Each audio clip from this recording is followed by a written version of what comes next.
안녕하세요. 먹튀블랙입니다. 전편에 이어 하우스 도박장 운영자가 돈을 버는 법에 대해 알아보겠습니다.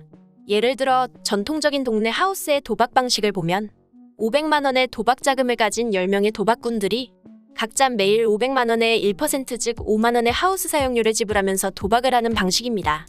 도박꾼들에게 하루 도박 자금의 1%의 사용료는 아무 의미가 없는 푼돈입니다. 이렇게 100회의 도박을 반복하면 결국 하우스 주인이 전체 판돈 하루 50만 원 100일 즉 5천만 원을 다 가져가게 되는데도 그래도 도박꾼들은 여전히 판돈이 남아있을 것이라고 생각합니다. 왜 이러한 착각에 빠지는가? 땄다 잃었다를 반복하기 때문입니다. 총 판돈의 합계액 5천만 원이 줄어드는 방식은 인당 하루 50만 원의 수수료를 일정하게 줄어드는 데 반해 각 도박꾼들이 가진 개개인의 판돈 500만 원은 일정하게 줄지 않고 각자 개인의 관점에서 보아 각자의 돈 500만 원이 상호간에 큰 폭으로 이동하면서 땄다가 잃었다가를 반복하기 때문에 결국 도박이 100회가 반복되도록 자기들이 가진 판돈의 총합계액이 0원이 된다는 사실을 인식하지 못합니다. 그래서 전체 판돈 5천만 원은 0원이 되더라도 10명 중 누구는 잃고 누구는 딴다. 5명 중에 잃는 사람도 있고 따는 사람도 있다. 라고 생각하지 10명 전원이 돈을 잃는다는 생각을 하지 못합니다. 결국은 돈이 왔다 갔다 서로 이동만 하는 것이지 거기에서 어떠한 새로운 상품이나 부가가치가 생산되는 것은 없기 때문입니다.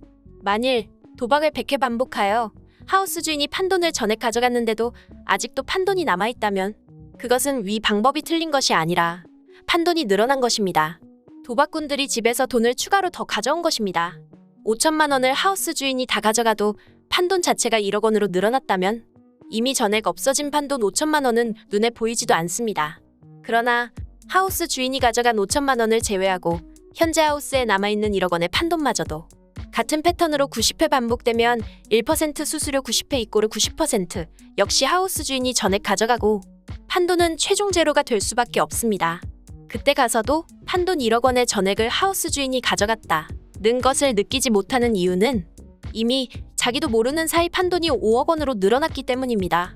그렇기 때문에 그 다음 횟수가 다시 100회가 반복될 때까지는 아무런 위기의식 없이 심리적 안정을 가지고 희망을 가지고 도박을 할 수 있습니다. 하우스 주인은 도박꾼들의 판돈 500만 원만 이득을 보는 것으로 만족을 못하기 때문에 도박꾼들에게 꽁지놀이, 즉 담보대출을 하는 방법으로 판돈을 계속 늘려나갑니다. 집에서 돈을 더 가져오게 만드는 것이죠. 따라서 도박이 100번 반복되어서 하우스에 납부한 총 수수료가 원금의 100%에 이르렀는데도 이상하게도 판돈은 여전히 남아있게 됩니다. 입장료 수수료가 아닌 매판 수수료를 받아가는 방식도 있는데 이 방식은 더더욱 빠르게 하우스 운영자에게 돈을 벌어다 줍니다. 도박을 권유하는 하우스 도박장 주인은 자신은 절대로 도박을 하지 않습니다. 도박꾼들에게 챙긴 수수료나 하우스 입장료를 다시 재투자해요. 도박꾼들을 상대로 꽁지놀이 즉 사채이자놀이 만할 뿐입니다. 오늘도 시청해주셔서 감사합니다.